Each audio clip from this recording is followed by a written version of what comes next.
When you're upset, things are too expensive. Now, there are certain things that are expensive that you're like, okay, that's on me. You know what I mean? Like, there's certain things that are expensive that you're like, I know that's expensive and it should be expensive. Or like, you can at least be like, okay, yeah, like that makes sense. That would be a big expensive purchase, right? Like, there are certain things like a car, like a certain luxury car, you know is going to be expensive, like a Ferrari or what's it called?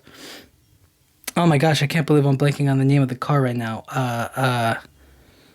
No, not a Lamborghini. I was thinking of darn it, I can't believe I'm blanking on the car. Anyways, those luxury cars, like you know that's a luxury car and you know that's going to be expensive. So you kind of go like, okay, yeah, that's an expensive car. You know, it's expensive for a reason. You know, it's a cool car, it's a nice car, it goes fast, it's, you know, it's a luxury car, right? You can live without it, you know what I'm saying? But at the same time, there are certain things that you're like, certain pleasures of your day-to-day life, certain needed things, or, you know, even food costs are going up, right? Now, that whole, you know, that whole things are getting more expensive isn't like directly affected by like obviously political power or people in office and people who raise the prices, who lower the prices, people who affect that kind of a change. I'm not directly upset at them per se. It's just more so of like there's certain things that we kind of accept and have become the standard or have become normal in like certain businesses and certain practices so that they can benefit more off of us. Like when I think about playing like with a basketball, right? A basketball shouldn't be anything, in my opinion, right? Like I don't think a basketball should cost more than $10. Like that's just my thoughts. Now, hold on. What's the most expensive basketball, or like what's the average basketball price? So let me just look it up real quick. Basketball. Yeah, basketball. Maybe I'll go on Amazon real quick, see if they have it on there. But my point being is that like if it's over a certain price, now obviously there are $10 basketballs. Here we go. Okay, now that's what I'm talking about. $10. Now see, this one's a Wilson NBA Authentic Indoor Outdoor Basketball. That's $38.99. There's a Wilson NCAA Street Shot Basketball for $15.99. And then they have a Wilson NBA DRV Series Basketball for $10.99. See, that's cool. And then they have a And One Phantom Rubber Basketball. That's $4 at Walmart. That's the kind of stuff that I like to see. Like, a $10 basketball is reasonable, right? Like I'm not mad at it. It's a basketball, you know what I'm saying? I don't particularly think it should be any more or any less than that value of it, okay? But then there are other things that you're like, okay, why is this so expensive? Like golf balls. So how much are like a golf ball? But they give you like a pack, and more often than not, like they'll give you like a pack of them so that way you can like play with them as often as you like or want to. So like, okay, there's like a recycled golf balls, Callaway Reload recycled golf balls for $12.99. That's pretty good value if you're asking me. I don't know how many. I think they're 24 in a pack. Hey, that works, especially if you play golf a lot, if you go to the range, or if you like putt at home or whatever. Like that's not a bad deal, especially if you hold on to them, if you find them, or if you don't lose them, I guess I should rather say. But there are other things, right? I don't know, dude. I just feel like there are some things that are way up there in price that are just like you can't justify it, or you just feel like what's it doing being this high? Like there's no benefit to it being this highly priced. Like this only helps the company out. Okay, so how much does it cost to make an iPhone or a smartphone?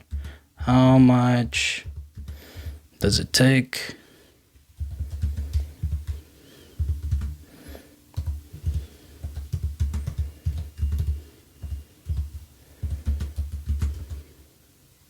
No, a smartphone. Here we go. Uh-huh. Door protection phone. Blah, blah, blah, blah, blah.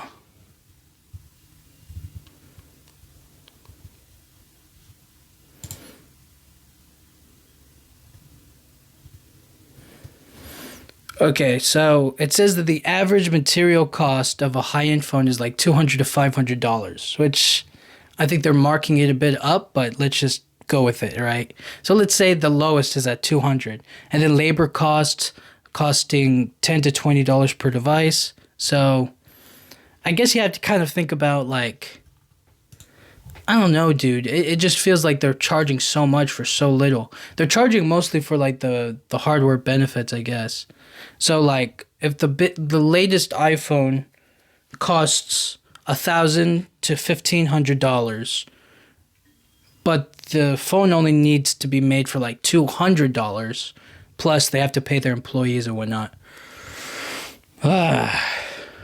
Do you see what I mean? Do you get what I'm saying? Like some things are just, you can just chalk it up to greed, and other things you're kind of like, okay, well that's the way it just kind of is. Like the basketball being $10, you're like, yeah, I agree with that. That's a fair price. That basketball could last a long, long time, and you can play as much as you want with it, you know what I mean? And then buying another ball, or, if you have the money, you can always buy multiple of the same ones, and they last a lot longer. So it's not really an issue when it comes to that. But when it comes to the smartphones and stuff like that, like I feel like a majority of people, well, there are some people who buy the new one every single year, but then there are some who, like myself, I guess, I'll buy like a new smartphone, and then that'll last me for like a good however long it lasts me until I basically need a new one. That's how long it'll last me. And because of that, I feel almost as if you could make the argument that because I hold on to it so long that like it was worth the cost of it, but honestly, no. Like because they keep on pumping out a new one every so often, it doesn't, and the quality increase isn't really all that much higher, right? Like if you had told me when the first iPhone came out, and then they came up with the new version of the iPhone, like this newest version of it. So from the scale from the first iPhone ever made, or the first ever smartphone, I guess you could say, compared to the new iPhone 15 Pro is a huge leap. Like that justifies like a worthy 1500 price range, right? Like that's a huge jump.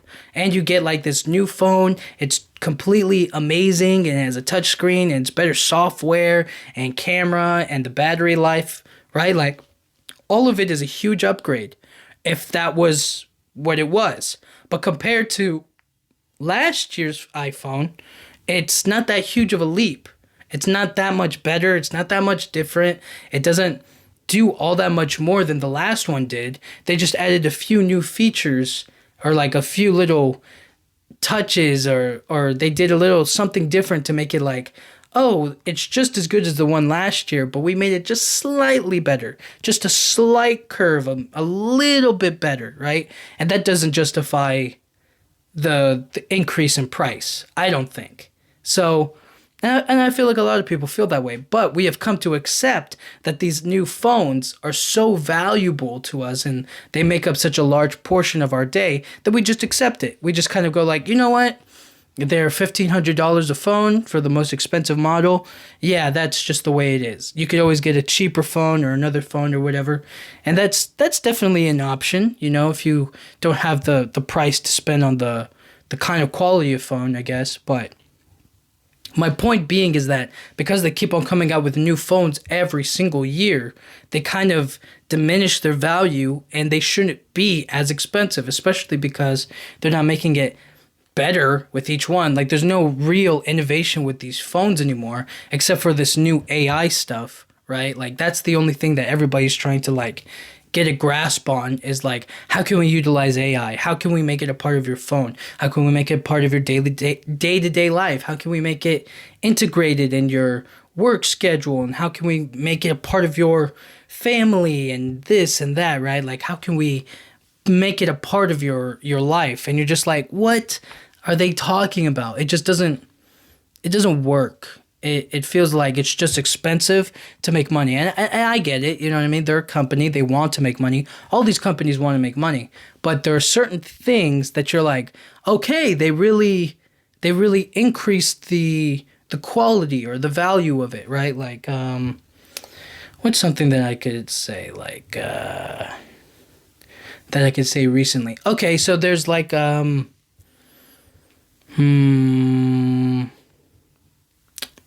wanted to say like an indoor gym, like if you have one, but obviously some people just go to the gym. But let me just say, just for the analogy, or just for this, for the sake of argument, for an example, right? You have a home gym, like somewhere that you like to work out in your home. Like it could be your garage, it could be a separate room, it could be outside, it could be indoors, right? I'm just going to use the garage for this reference. You like to exercise in your garage. It's somewhere inside, you have like a couple of machines in there, whatever. And then they come out with this smart mirror where you can basically look at yourself doing the exercise and following somebody else instructing you on it. Now, when I first saw that, I was like, that seems a bit much. But then after a while, I kind of got used to the idea of like, oh, you get your own trainer and they help you out and you can look at yourself like copying their technique or doing what they do. And I kind of liked it a lot. I kind of liked the idea of having that like mirror is like a touch screen or like an iPhone kind of idea. It's I think I first saw it with like the makeup influencers or whatever, with they were like doing their makeup and they could like watch the video or like watch a YouTube video of somebody else doing their makeup, and then they just put that on and then they do their makeup. Like it's all on that mirror. So it benefits as like not just a mirror, but also as like a smartphone or like a you know what I mean? Like a touch screen device where you could like watch videos on there. You could go on Instagram, on Twitter, and basically look at anything else on like a mirror kind of a thing. I thought that was pretty cool. I thought that was a pretty cool idea. Although I haven't really seen it be used as much anymore or like implemented in, I don't know what's the right word, in like everybody's day-to-day life, but I thought that was a pretty cool idea.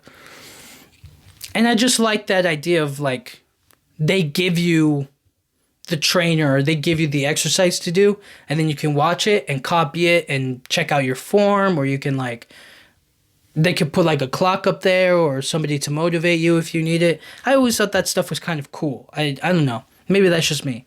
Obviously that's not needed, right? And that could be seen as a expensive purchase, you know, to a lot of people, right? Especially when you could just go outside and you don't really need any of that equipment. But for the sake of argument, I'm just saying is that like, that's something that's like expensive, but it's like, oh, that's pretty cool idea, or that's a pretty cool concept, or something cool to have in your house if you want to like live a healthy, fit lifestyle, you know, if that's the kind of goal that you're going for, is that like every time you walk by that mirror, you're like, you know what, let me get an exercise in. Let me try something really quickly. You know what I'm saying? I thought that would be pretty funny. A pretty cool idea. Like that's innovation. Another thing innovative, I think, is I think the direction that everybody is about to go in, or everybody wants to go in, is basically like projection, is like being able to have like holographic images of yourself, or like have a, I don't know what's the right word. It'd be like a hologram. You know what I'm saying? Like that's the direction that everybody wants to go in moving forward. And I think we might get there, but that's kind of like the direction I see us going in. And then, smart glasses, is that what it's called? It was like that, whatever that Apple thing was that goes over your eye, like that Apple VR glasses, or Apple VR ocular whatever that goes over your eyes. I thought that was a pretty cool idea, where it's like you walk around with in your house and you have the glass, you have those goggles on, right? You walk around and then there's a tab of like YouTube open right there. And then you have another tab in the kitchen for recipes over there. And then you have another tab in your bedroom for a movie or a TV show, right? Like you have all these little different things all over the place, and they can be mapped there or put there by the goggles, and it will remember that you put it there and whatnot. Like I thought that was really, really cool, and I thought that might be a suitable replacement for the phone, but you can't, because they're so expensive. It's like walking around with them is like somebody might steal them, they might take it from you, right? Like that feels like a bit too much. So in the end, I guess you could look at things and kind of be like, okay, that's too expensive, let me find a cheaper option, which is, obviously what people do. But my point being is that like things get too expensive and then we just go with it. We don't challenge it. Like that's the thing about boycotting or like going at certain ideas or things alone, is that like I want the whole world to be united in the idea of, hey, let's not spend this amount of money on this thing and force the company to lower the price so that way we can buy it and have that be the standard from now on. But obviously there's always going to be people who are like, I'm getting it no matter what. I have the money to get it. I'm going to get it. I have to get it because it's my job, or I feel like I want to review it. I want to talk about it. I want to see what everybody's talking about here. It's like, no, everybody stop. Nobody buy it. Nobody buy it. No reviewers, no tech geniuses, no nothing. Nobody buys it, and we force them to drop the price to a reasonable amount so that way we, the consumers, benefit the most from this. You know what I'm saying? You're not doing anything special anymore. You're not reinventing the wheel anymore. You have the wheel, okay? It's made. You know how to make it. All you're doing is just changing the color of it or the detail on it. Like, it's not that big of an upgrade like it used to be. And so with all of that, I'm just kind of like, it's disappointing, and you can't help but feel like we're getting taken advantage of here. We're like, I don't know how else to put it. It's basically just these companies selling whatever they want and expecting us to buy it because obviously, I guess the product is good and they know that we kind of need it, but isn't that like all the more reason to sell a good product at a reasonable cost, but it is what it is. And that right there is the problem. That right there is that it is what it is. It is what it is. No, it shouldn't be, but it is. So it's disappointing, none to say the least. And if you're keeping up with like what video games are doing now, it's like they're coming out with GTA 6, and that's going to be like $100 for that thing.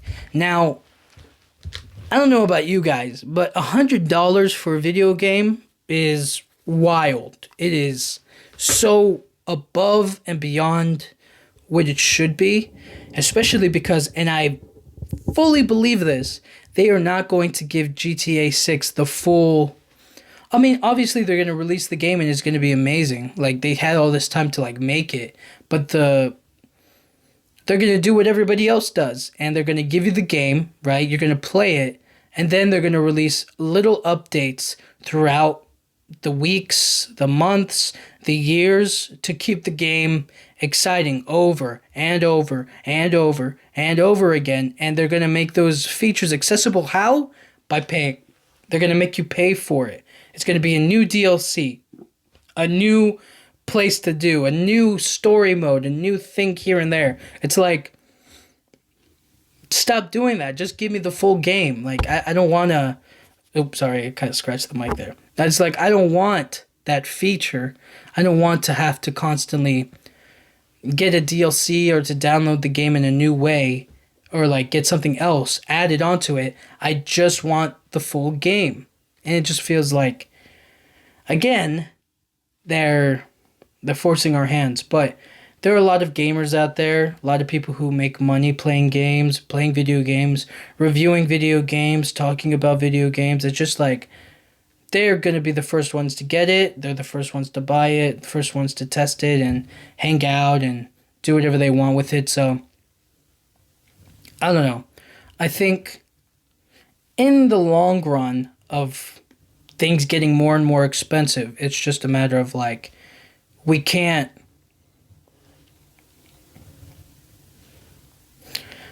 justify these companies' greed any longer. We just have to finally one day we're going to have to all stand up to it and say like, "Nah, we're not doing that no more. We're not going to pay for this. It's too expensive now." Like I think we're getting to that point where everybody's just kind of fed up and everybody's going to eventually rebel in like a huge gigantic way, and then the companies are going to be like, "Okay, okay, okay." They're going to adjust the situation, and then they're just going to go back to doing what they do best, and it's not going to work out, you know. I feel like that's the direction we're going to go in, but until then everything's going to keep on getting more and more expensive, and that's disappointing. That's disappointing. And yeah, it's like, and I'm not even mad that things are like expensive, but it's just that like make it worth my while. You know what I mean? Make it worth something a lot more than at least like upgrade it or make the feature like, okay, this makes sense that it's expensive. It's like they're making things expensive for no reason. And it's heartbreaking. It's heartbreaking to see that this is the direction that we're headed in. But at the same time, you have to kind of you have to understand capitalism. You have to understand consumerism. You have to understand what people are most likely to. You have to understand that there are other people working too, right? Like there are people who work. There are people who work at Apple who definitely deserve a living wage. Who definitely deserve a salary that benefits them and what their skills are at Apple, whether it's like upgrading the AI or the battery life of the iPhone or all of these other things. Like they deserve a good income as well. So you just kind of have to be like, if they want to get paid that amount, if those employees want to be earning a living wage, just like I would like to be earning a living wage, then you have to. This is the price point, So I guess it comes down to compassion, understanding capitalism and business models and how everybody works for what they have. But yeah, it doesn't mean I have to be happy about it. Doesn't mean I have to be happy about it. So at the end of the day, when you're what did I say? When you're upset that everything is getting more and more expensive, just remember, guys, there's always something else to buy. You know what I mean? There's always something else you have to spend your money on. So if you're gonna spend it on something expensive, make it worth your while. Make sure you make sure it's worth it. You know what I mean? You definitely don't want to ruin your experience or your moment. You know what I'm saying? So don't waste your money. End of story. End of discussion is that like I hate for people to waste their money. I hate for people to like realize that like, oh man, I spent my money on this thing and now it's no good. I don't want that for people. So yeah, at the end of the day, don't waste your money and make sure it's valuable to you and it's important for you in your life, and that's all any of us can do. So anyways, thank you guys so much for listening. I'll talk to you guys all next time. Thank you.